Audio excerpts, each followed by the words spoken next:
Games, rumors, mystery, intrigue, Star Wars. Games.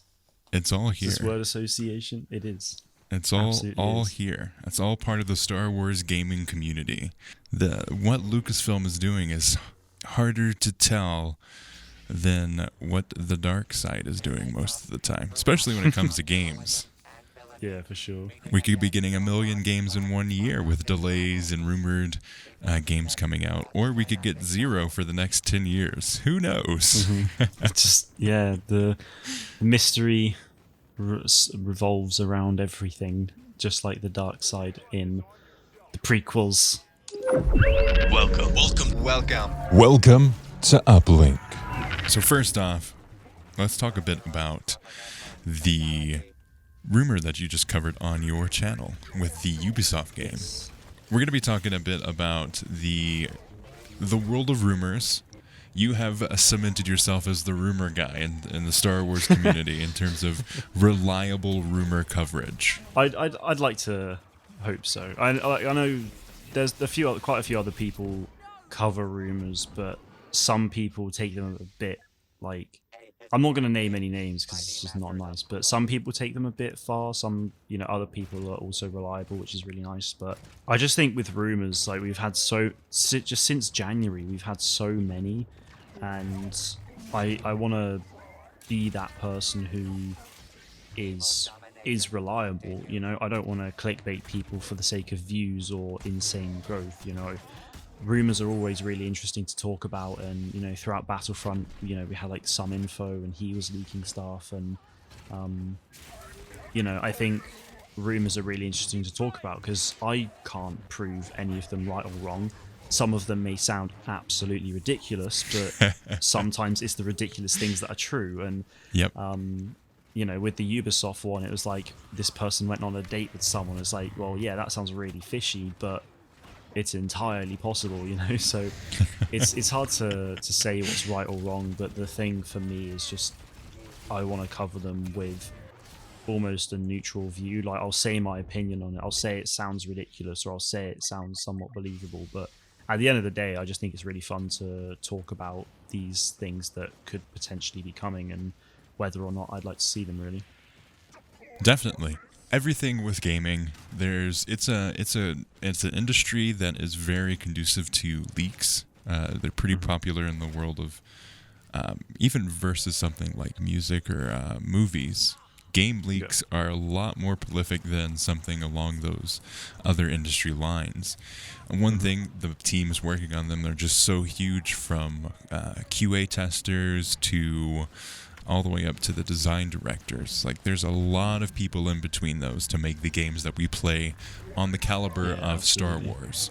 So there's a lot of people there, and there's going to be some squeaky wheels. There's going to be some little cracks in the boats that are going to be leaking out some information. Yeah, absolutely. I mean, we had with this open world Ubisoft game, there was one ages ago saying that it was going to be an MMO, and now we've had this other one saying that it's going to be like a co-op PvE online thing, which, I mean, is kind of like the Division. So, I mean, both were to be, both are expected really anyway, but it's, it is interesting that already we've had a couple little, leaks out the cracks from this game that got announced only in January, so.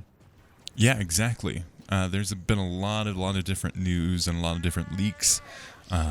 I personally haven't been putting much stock into them. This more recent one, where it is basically they're explaining it as a more Division-like game, which makes a ton more sense. When I heard of that it was rumored to be an MMO game, I was like, that doesn't really seem very true to the development team there. Again, a development team can only be defined by its past, but that does not really define its future. So again, they have the freedom to do whatever they want to and make whatever type of game that they want to. But from the examples that they've done in the past, it would be more likely to be a Star Wars take on what they've already done, with an expansion on some of the things that they've already done in that game. Yeah, absolutely. That's what I'm expecting it to be honest, because they've been working on the Division now for like God knows how long, like 5 or more years. I don't actually know now, but it's been a while. A lot of the developers who have worked on those previous games will know exactly what they're doing and how to do these things. So they'll go into this Styles game with a pretty keen idea of what they want to do and the processes involved in doing it. So I think it makes sense to be doing it in this like co-op PvE way if it's going to be that way. But yeah, I definitely don't think they're going to stray too far from what they've already done. Definitely. I'm over here looking up the release date. The first game came out in 2016, and the second game... 2019? 2019, yeah. Yep, March 15, 2019. So there you go. They've already had their 2-year anniversary so far for that game, and they announced that they have an expansion of the game that came out in 2020. So they are continuing to work on that game as well, and it's a strong franchise. A lot of people enjoy those games. You can pick it up for pretty cheap on sale, or even out of sale. It's usually pretty cheap. Yep. But it's a big game. A lot of people enjoy it. It is a... If I was going to say, hey, Ubisoft's making a Star Wars game, this is probably one of the developers that I would expect to make something in that line, rather than someone that did the Assassin's Creed games. Yeah, I agree. So that's definitely interesting. What have you been hearing on the rumor front? So yeah, the first one, there was one rumor back in January, I think. That was simply saying that it was an MMO and like that was it. So that was just like, okay, anyone can say that. Like I could have said that it was guys, a PvE co-op thing. It's gonna be a Star Wars game. Exactly. Star Wars it's just is gonna be the focus of this game. What? So yeah, that was like something that came out ages ago, and that's just one of those things. And then we had one on Tuesday. Yeah, Tuesday.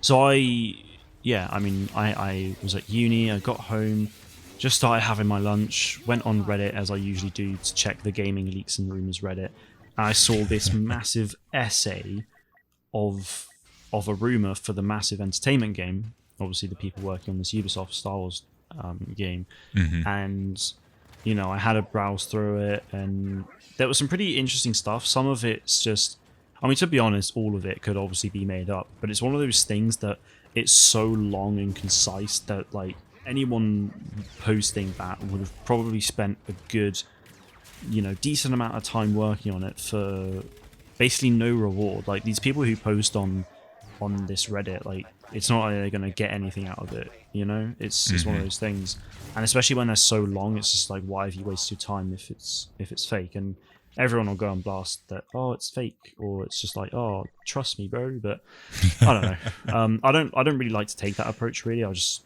it is what it is. Yeah, this rumor was interesting because it spoke a little bit about just some of the initial meetings that would have taken place months ago now. Like it would have happened a long time ago, considering I think they've been in pre-production for a good year now. So the main chunk of it was essentially saying that this game is going to be a co-op PvE experience where you're part of this mercenaries guild. So they're inspired by the Mandalorian Season 1 with the Bounty Hunters Guild, and more so the Mandalorian Coven. So yeah, you're essentially a part of the Mercenaries Guild, and you've been sought out by the Rebel Alliance to aid smaller rebel cells that are struggling in planets that are under Imperial occupation. Like some of the planets could have full-on front lines like Mimban, others could just be like Lothal, where they've got a really strong presence and the citizens are struggling and all that stuff. So it was really interesting, and I think it would make sense to be like that, to be honest, because I mean, if you look at the Division, I haven't played it fully, but looking at the Division 2, sorry, you're this organization based in the White House, I think, and then there are all of these other gangs. You have to go out and help people sometimes and do all these other things, and it kind of rings a bell to that, really. And I think it's one of those things that, like, I'm not going to believe it until we actually see official information, and that's really important. Like, I can't stress enough how important it is to just not believe anything whatsoever.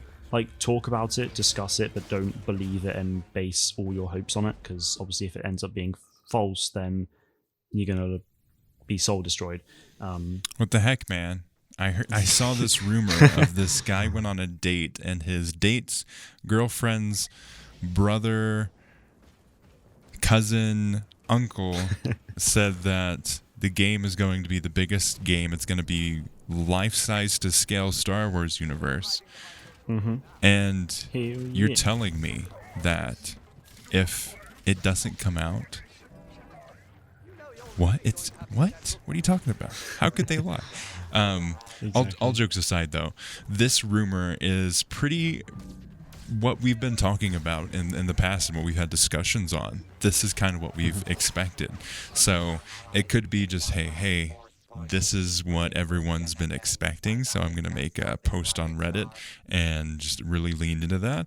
Or it could be we're all expecting it because it's the choice that makes sense from a Ubisoft company is making a Star Wars game. Obviously, they aren't going to start super huge. They have to start in their wheelhouse. This would make sense. And Absolutely, we've had many people in the community want a bounty hunter or mercenary game, myself included. Cory Barlog, the director of God of War, has also said something similar. So we all want it. Yeah, absolutely. I mean, I really want a bounty hunter open world game where you go on, like a proper like badass bounty hunter game where you like go on assassination missions or smuggling cargo and stuff like that. That would be really cool. But a mercenary game would be very different and quite interesting, I think. Unless it was like assassinating Imperial people, that would be cool. But yeah, it's worth noting as well that the rumor was like they want to bring back like the Division 1 and 2 in a sense of character customization and like weapon looting and armor looting and stuff like that. So it's pretty much like, again, if the rumor's true, then it would essentially be like a co-op PvE looter shooter, which is exactly what the Division is. It's exactly what is expected, to be honest. I think most people were probably expecting this from Massive and Ubisoft. So yeah, it's one of those things that it's like, well, I mean, fair enough. If your information is solid, then fair play. But otherwise, this is exactly what a lot of us are expecting anyway. Like, I made a video back in February that's not even out yet, and it's due to come out like next week or something, and basically talking about how cosmetic customization could work in the game, in the open world one, and it's basically just the Division, but in Star Wars, and you can do all these things to it, which I think would be really cool. So, I've been expecting it for a very long time. I think many others have as well. Something that is worth noting, though, is that this game is in very early development, and even in the leak as well, it says about this and how these were just some of the initial meetings that happened. So anything is subject to change. Like, they could end up not necessarily going down this path, or certain features will change, or they'll get completely taken out. So yeah, it's something to bear in mind when looking at leaks, especially ones with games in very early development, is that anything can change, really. Exactly. Like any leak, whether it is 100% true or not, at this early stage of development for this game, it could change. Games are made with year-long development cycles, or multi-year-long development cycles sometimes. Multi-year, in some cases, pre-production cycles. So anything can be changed if it suits the game and things are changed when they're needed to. So, Absolutely. Again, we're all looking forward to the Ubisoft Star Wars game. Open world. It's from the leaks that we're getting and from what we saw in the reveal trailer and the announcement trailer, we saw the word open world game. So as long that's the thing that we know for sure. What that looks like could change at any moment. So yeah, looking forward to it. That's actually a good point. Like, yeah, all we actually know for sure is that it's an open world game. That's literally all we know, and then it's being made in the Snowdrop engine. So yeah, anything else that's seen at the moment, unless it comes from Ubisoft or Lucasfilm Games, is not official information. So take it with a grain of salt. Exactly. Sprinkle that salt everywhere. Make a nice Oh, lovely. nice meal with that salt. Yep. Get a steak and some chips, sprinkle some salt on, bit of pepper on the steak as well. Ooh. Oh yeah, a little garlic. Ooh. A bit of garlic. So we've talked about the world of a open world Star Wars game from Ubisoft. Mm-hmm. Now let's talk about something. We have an announced game there that we just discussed. Now let's talk about the game that we all want to happen, which may take years upon years to happen. You made a video about this. I reached out to you yesterday. I was like, hey, you want to come on the podcast? I've got some ideas I want to talk about. Some of the things that you made videos on, I've been thinking about and wanted to have you on the podcast so we can delve deeper. Let's talk about the possibility of a Battlefront 3. I thought you were talking about a pod racing game, not gonna lie. I mean, that's something I always Bamboozled. constantly want to see as a pod racing game. Yes, from please. something, I would love Criterion to make a pod racing game. Oh, I imagine. What is I just completely took us off topic there. So that's something, but let's talk about Yes. the possibility of Battlefront 3. We're all thinking Yes. about it. We all want it, but the likelihood of it happening anytime soon is quite low. The hype around Battlefront 2 has been waning as we look to the horizon to see a future Star Wars game. We're wanting something more, something new. We all love Battlefront 2. Battlefront 2 is a fantastic game, but we've all been playing it. We've all been enjoying it, but it's starting to get to the time where we look into other games and what those games could be in the future. We have the Lego Star Wars game that got delayed indefinitely, but let's talk about the possibility of a Battlefront 2 expanding into Battlefront 3. Yes, good save there. Yeah, I like this. This is the thing. I think for me with Battlefront 3, I'm very confident that it will happen. It is just I just think it is a matter of time. The level of support that Battlefront's had, for the last 4 years. Obviously, as of us recording this, it was 4 years and 1 day since that reveal trailer at Celebration. The community support's been massive. The developers didn't want to stop developing it either. That's the thing. And since the game ended back in late April last year, we've had crazy amounts of players join the game. Like probably a few million from PS Plus back in July, I think, last year. And then we had it came to Xbox Game Pass at some point, or because EA Play came to Xbox Game Pass, so that would have influxed a lot of players into the game from Xbox and PC. And then obviously the Epic Game Store, we had 19 million new players within a week. And Still mind-blowing. It's absolutely crazy. Like, as of late 2019, Battlefront 2 and Battlefront 1 combined had sold 33 million copies. So to go to 19 million new players on Epic Games, it's crazy. I mean, there's going to be some overlap. Like I got the game from Epic, as well as I'm sure many others did as well. But yeah, I mean, the numbers are just astronomical, really. And I think DICE and EA putting Battlefront 2 on the Epic Games Store could have essentially been like a little test, like see how much interest is in the game. Is it going to be worth our time if we make a new one? Like, what's going on there? I don't know. I mean, I think they could have potentially been starting to think about it already, but just this influx of new players would almost just solidify that placement of a new game. Mm-hmm. It's one of those things that if they are working on it, they're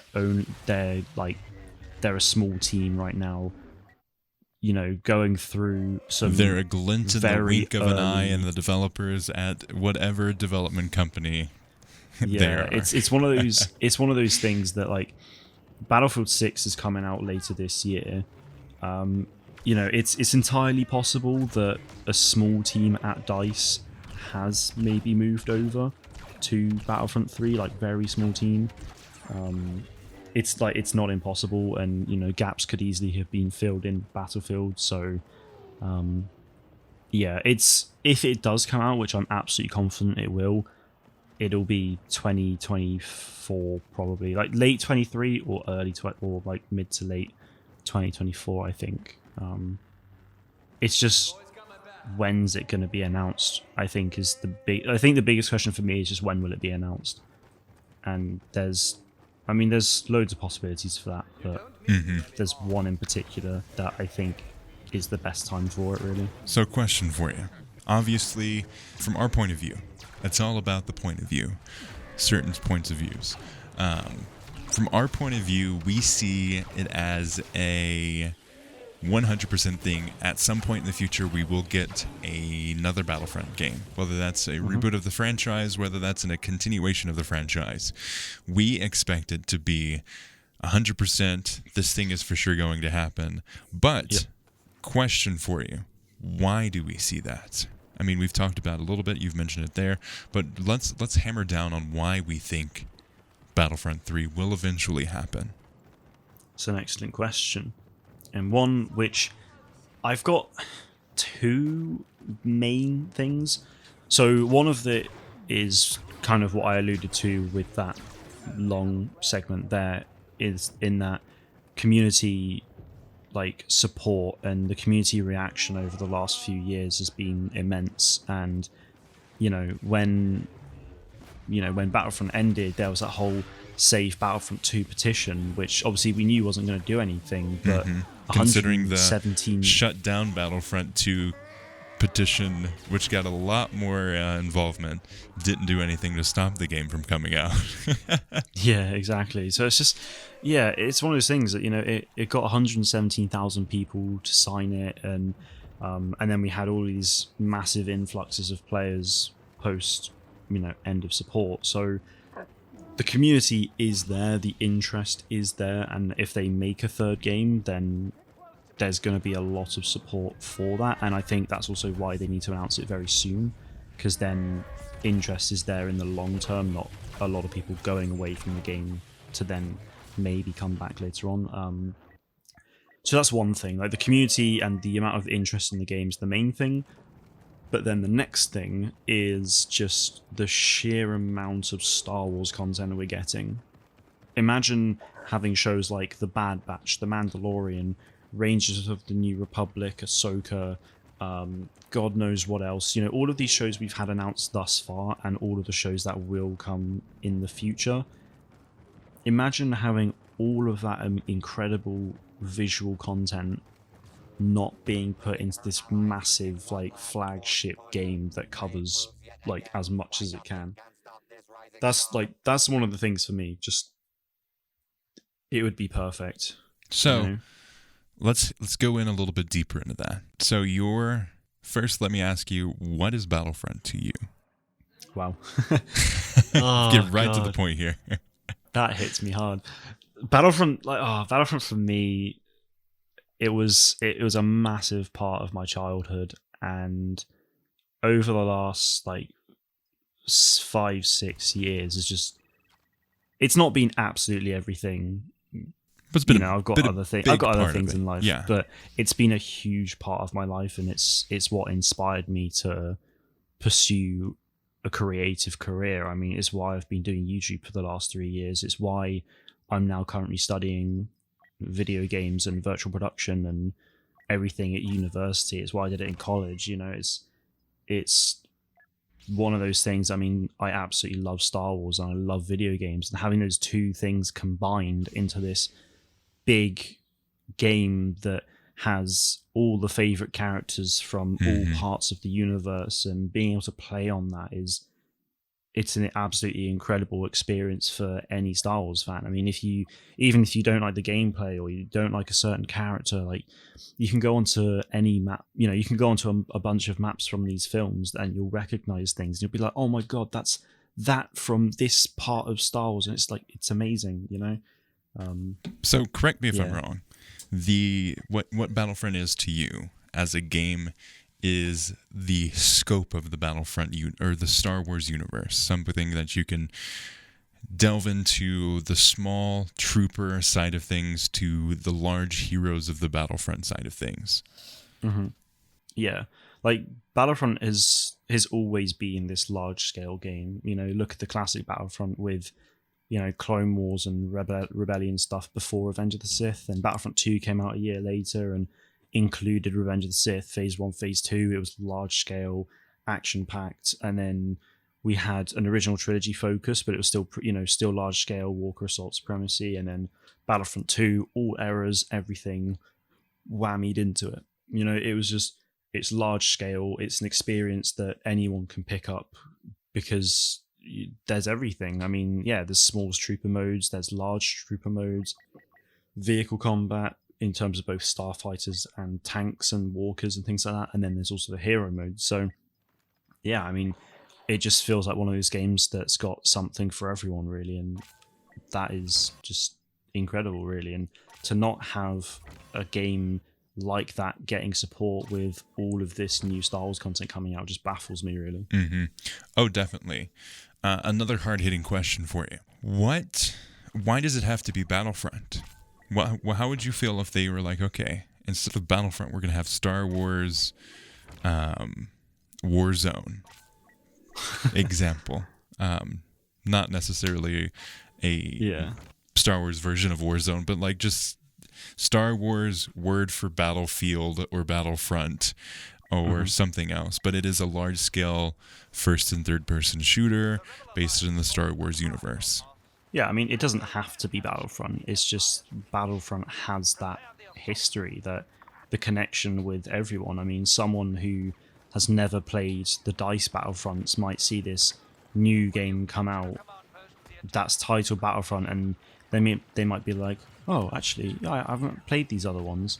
But, like, they could be a long-time fan of the franchise and have not played the newer games, but they might see this new Battlefront and be interested, and because they see Battlefront, they're like, oh, large-scale game with everything, sort of thing.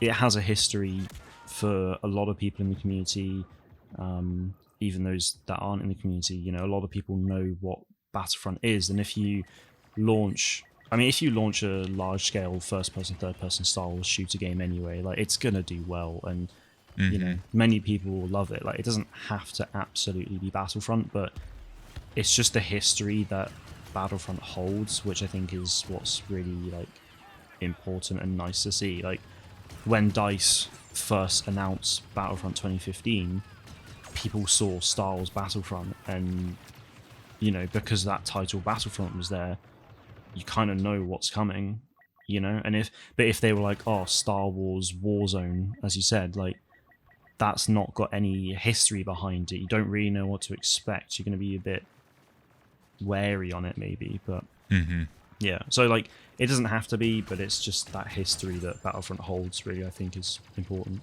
And I agree. I'm just pushing forward these ideas. For sure. I think there's an advantage of having a Star Wars large-scale shooter that isn't necessarily Battlefront.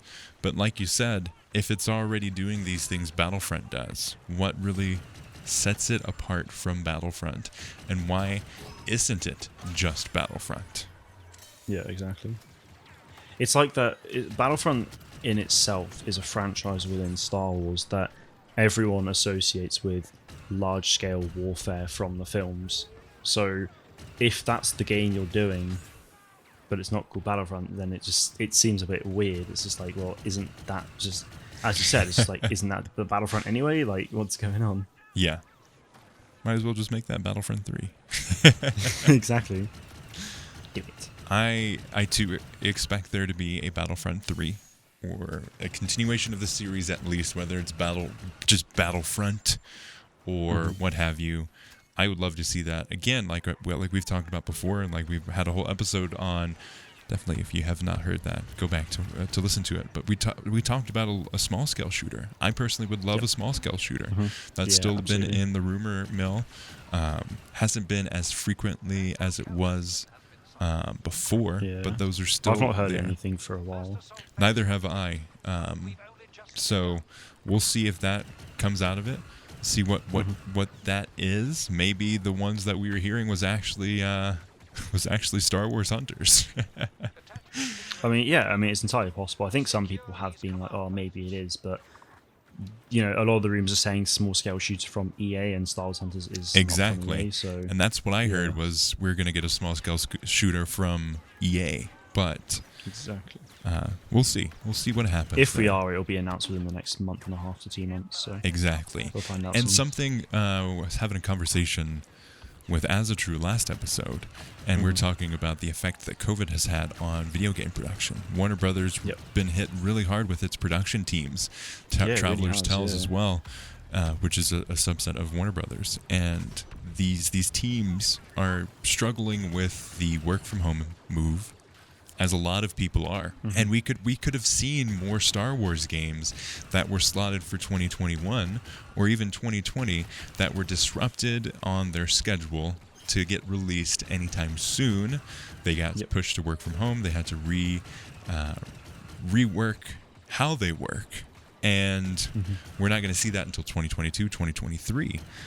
So that's something we have to keep in mind as well, is that they may have had a large slate of announcements that was going to be set up.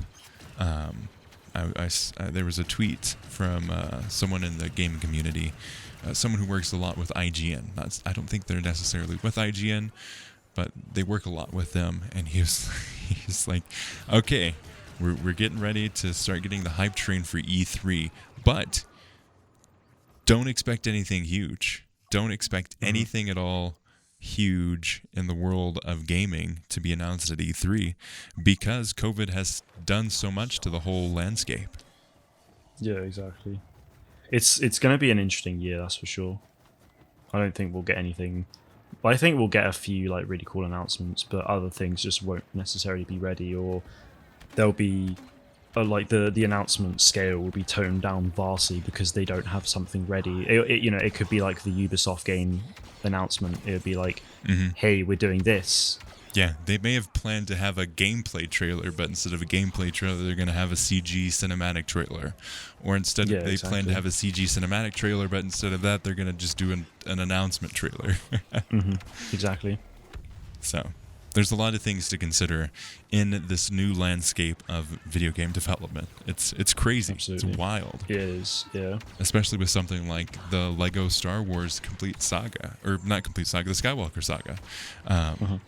That was planned to be fall of 2020, and here we are in spring, where they moved the next planned release date for, and that's been turned into an indefinite.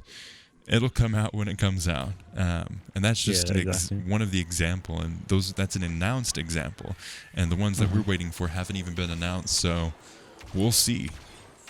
Yep, absolutely. I will say, in the landscape of work from home, EA has done very well with that. Yeah, I've seen a lot of EA people say, like, praise the company at how well they were relocated home for work, and how systems were set up. Like, it's obviously going to be different, and it's going to have delayed things for sure, but EA seems to be really on top of it, so it'll be interesting to see how things go forward. I don't know if anything from EA has been announced to be delayed. I know Battlefield was always slated for a late 2021 release anyway, so Awesome. Yeah, so it's pumped interesting. for Battlefield. It's gonna be so good. It should be awesome. But yeah, it's interesting to see how EA's been affected, if they've really been affected too much anyway. I mean, Battlefield's now got 2 other support studios on it with Criterion and DICE LA, so yeah, it's interesting. Yeah, definitely. And now that we've talked a bit about the massive Ubisoft Star Wars game, the possibility of a Battlefront 3 and our thoughts on that, let's go and rate the heroes that were included in Star Wars Battlefront 2015. Ooh. So, for the last couple episodes, starting with Wolf, I had him rate the Ewok names that I could find that were in canon, and some were out of canon as well. But just rate them from 1 Yub-Nub to 10 Yub-Nubs. And then I had Azatru on to talk about Lego Star Wars characters from Lego Star Wars The Complete Saga, and rate them from 1 stud to 10 studs. For Battlefront 2015, let's place the tier list for the heroes. And let's start this off with Luke Skywalker. Oh, this is so out of what's the? I mean, is it 1 to 10 again, or? Yeah, we're gonna do 1 to 10, but instead of eventually we'll do Battlefront 2, so I don't want to use battle points quite yet. So let's just do 1 hero token to 10 hero tokens. Ooh, I like it. Nice. This is going to be tough, actually, because I've not played that game in a while. But, I mean, the Saber heroes were always just stupidly overpowered, really, weren't they? So, I don't know. I mean, if we're going really in-depth with it, I'd say Luke.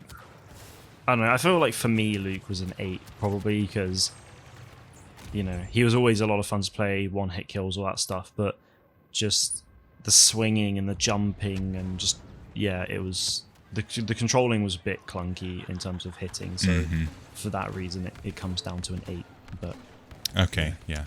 You know what's very surprising? In Battlefront 2015, there were only 2 characters, one on each side, that had a lightsaber. I know, it's crazy. Which is wild to think about. I kind of... I understand it because it's only the original trilogy, or like episode 4, 5, and 6, but yeah. It is kind of weird, and that's what I love about Battlefront 2 is that you have so many options with Saber heroes. So, yeah, exactly. I agree. I maybe even put it to like a 7. Luke Skywalker for me wasn't a character I played a whole lot. The lightsaber combat in Battlefront 2015 is just so janky. That I never really went for Luke, and everyone else went for Luke. So. Even if Luke was your preferred character, you weren't always guaranteed to get him. So, I ended up playing Nien Nunb a lot. So, flipping over to the dark side, let's also rate Darth Vader as a lightsaber hero, and then we can move on to the blaster heroes. See, yeah, I'd probably go an 8 again, to be honest. Like for the same reason, you know, overpowered.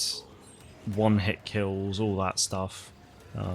Abilities were a lot of fun to use with the choke and the lightsaber throw. I think more enjoyable than Luke. But again, it's just that really janky, jumpy control set that you've got when you're attacking that I really don't like that at all. So yeah, 7 or 8, probably an 8 with Luke. Yeah. I would give Luke a 7, and then Darth Vader I would actually give an 8. Yes. Now, Han Solo. What would you give Han Solo? Oh, I can't really remember the Blaster Heroes that well. I think his abilities were pretty much the same, weren't they? I think they're pretty straightforward, yeah. I'd probably give him, from memory, I'd probably maybe give him like a 7. I don't know. It's really hard actually when you haven't played the game in a while, but yeah, probably like a 7. His Detonite charge was always, you know, even Battlefront 2, I absolutely love that thing. And yeah, actually no, you know what? I'm gonna go 3 for 3 and probably give him an 8 actually, because I don't think there was really anything wrong with him, to be honest. So 8 pushing 9 maybe. Okay. Emperor Palpatine. Probably a 7 this time. Okay. I know he had chain lightning, which was fun, but I can't really remember too much else, to be honest. And I'm never really that good with Palpatine, so yeah. Probably a 7. My younger brother Stone is a big fan of Palpatine, both in Battlefront 2015 and Battlefront 2, so that was his fave.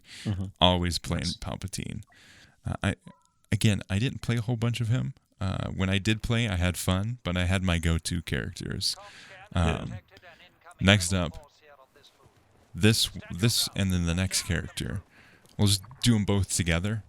On the hero side, we've got Princess Leia, and on the villain side, we've got Boba Fett. And this is the extent at the characters that were included when the game launched. It was Luke, Han, Leia, Vader, Palpatine, and Boba. The almighty trio for each side. Yeah, I think Leia definitely an 8. Her abilities, I can't really remember most of them, and so she had the shield. How she?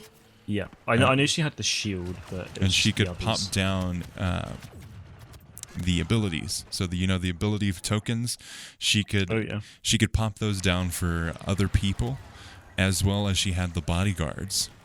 Yeah, see, that's what I was gonna say. Like, I would have gone. Oh wait, I give Han an 8 or 9 actually. Yeah, I'd probably say an 8 for Leia. To be fair, yeah, like the bodyguard system was really cool, and I really liked that, and was hoping to see something like that return. in a slightly different way, perhaps. But yeah, I really like that bodyguard system with the honor guards. So yeah, 8 or 9 again. You started super high on all of them. I have. I don't know if this is bad or not. I'm easy to please. This is the thing. And then Boba Fett? Probably a 6 or 7. I don't really remember much of Boba, to be honest, and I was never that good. So yeah, probably a 6 or a 7, I'd say. I played Boba Fett. So last stream. So we stream every Saturday. For those of you listening that aren't aware, stream every Saturday on the Uplink podcast YouTube channel. And last week I challenged. Actually, you know what? Spike'll actually challenged me, and I was like, "Let's go! I'm gonna take you up on this offer." And we did 1v1s in Battlefront 2015. And first off, I demolished him. Completely demolished him. Like Ethan before, I am the Battlefront 2015 1v1 champion. But I did play Boba Fett. And I enjoy Battlefront 2's Boba Fett much more. But Battlefront 2015's Boba Fett is super fun, if sometimes a little weak against certain characters. Yep, that's fair. Now we're headed into the Outer Rim DLC, where we got Nye and Nub and Greedo. So let's talk about each of these guys. Yes. The powerhouse. I'd say arguably the most impactful update for Battlefront 2015. At least in terms of people's memories of it and how much they loved it. See, I don't associate with the Outer Rim DLC with that, to be honest. It's always interesting when I joined the community and everyone was like, Outer Rim DLC was the best. And I was like, really? It genuinely took me by surprise. Like, it was a good DLC, but I thought like Death Star was my favorite, I think. But yeah, I mean, I never really played Nine Num that much. I really liked that he had the, like, going up against him was painful because he had the auto turret and the pulse cannon. Yeah. So that was really annoying, but actually playing as him was a lot of fun because I think he had the DH-17 blaster pistol, right, along with those weapons. As well as the sniper. Nine Num, like, he was someone I never really played too much as. I never really got the heroes that much, so yeah. But I'd probably, like, from what I did play, I'd probably give him like an 8 or 9 because his abilities were always really fun to use. So yeah, he's definitely a 9 for me. He's a 9 num for me. Yeah, of course. For Greedo though, I really liked Greedo. Actually, I probably liked him a bit more than Nine Num in terms of just my enjoyment playing with him because I really liked that he could like cycle through these different grenades with. He was so I think agile. Yeah, like he was quick. He could roll around a bit, which was really nice. And I think he had all 3 grenades. It was the thermal imploder, Dioxus, and maybe just a normal thermal detonator. I can't actually remember now, but I liked his DT-12 and the lock-on and all that stuff. So yeah, I'd probably give him a 9, I think. Yeah, he was the inverse of Han Solo. So if you wanted to play Han Solo, but you were on the villain side, it was basically his mirror image, warped mirror image, but he did counter Han Solo very well. Yeah, Greedo was always so much fun for me, and just his design as well, like the Rodian design, and seeing a Rodian look like Greedo in Battlefront was so cool. Exactly, and you got to play the character that Han Solo murdered in the first movie. So exactly, like it was really cool. So iconic, but we never really saw him in action. Exactly. What a guy. And then we moved on to Bespin. So Bespin was one of my favorite DLCs. I loved the maps I agree. that they added. And the heroes that they added were great too. We've got Lando Calrissian and Dengar. Oh, you're gonna take a dirt nap. Oh, Dengar was so much fun. He's personally my favorite villain. Yeah. His whirlwind ability was so cool. So good. And like because he had the whirlwind ability with his like his DLT-19, and then he'd like throw the detonators, the detonite charges. Yeah, that was really cool. Straight off the bat, I'd probably give him a 9. Like, he was so much fun to use. Lando, again, like Lando was cool, but just not really a preference for me. I'd probably give him probably a 7. Like, I think a 6 But is you too also have harsh, to take 'cause- into account the bug that they had with Lando, where he would be able to one-shot power shot people. So you have to take that into account as well.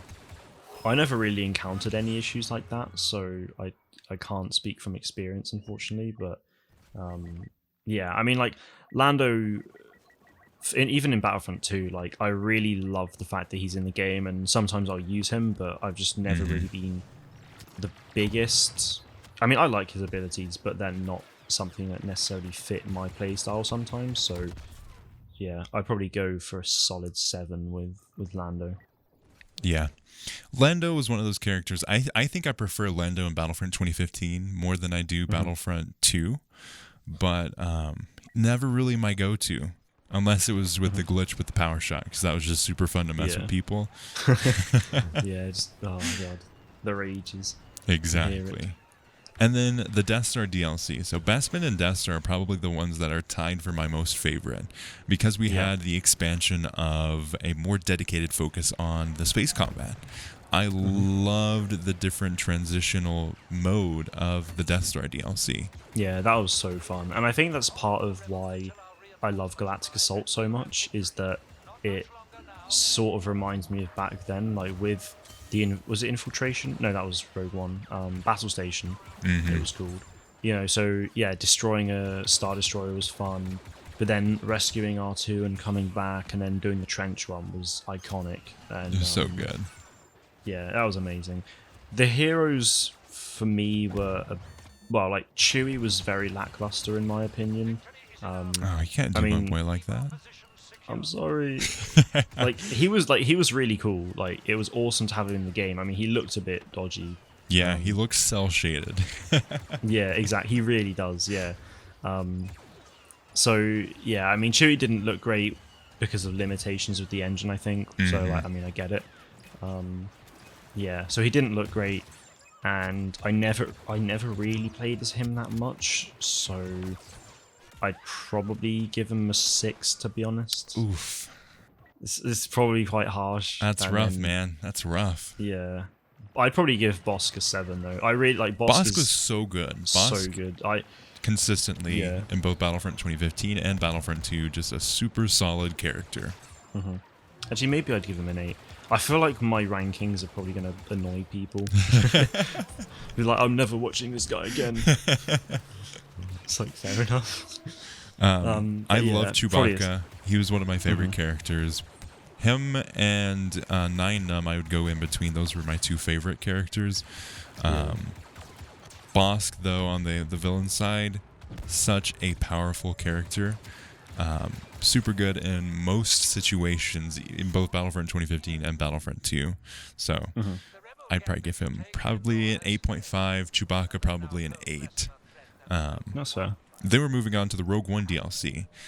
This is the time period where everyone was wondering what they would do after the last DLC update. We had the rumors and somewhat we had the rumors that they were working on a Hero Blast type mode. Had Paul Kesslin on the podcast and asked him about it and said they were working on it, but just the limitations that they ran into and time constraints, they weren't actually able to make it happen. But with the heroes of this update, we got the iconic Director Krennic and Jyn Erso.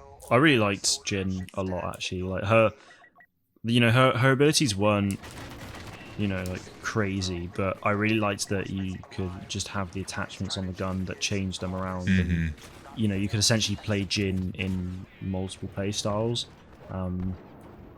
Yeah, like the blaster configuration was my favorite and was really good.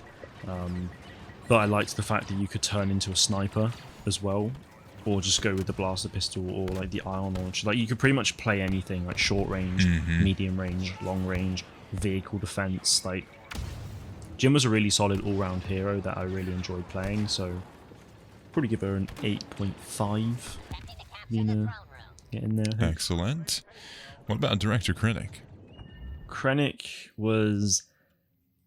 I don't know. Like it's tough because I quite liked him, and again he had the bodyguards thing with the Death Troopers. Such a unique playstyle too.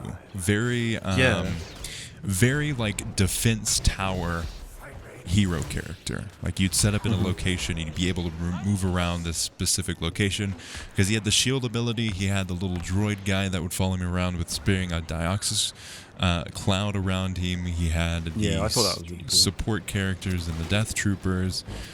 He had a pistol, which was a reloadable 6-shooter. The DT-29, I think it's called. It was really cool, actually. Yeah, I liked Krennic. You know, I never really played as him that much, and he didn't fit my playstyle that much, but he's a really, like, cool... He's a really awesome character to have in the game, and I like that they were different and quite adventurous with his abilities, so... Yeah, I'd probably give him a 7. Like, it's hard to rank all of these because I've not actually really played the game properly for a good 3 years now, but... Yeah, I'd probably give him a 7. Man, we need to hop on and play some Battlefront 2015 together. We do. I mean, I don't have it on... I can't get it on my PS5. My PS4... Actually, I could just buy it and download it, but my laptop do be struggling. Rip.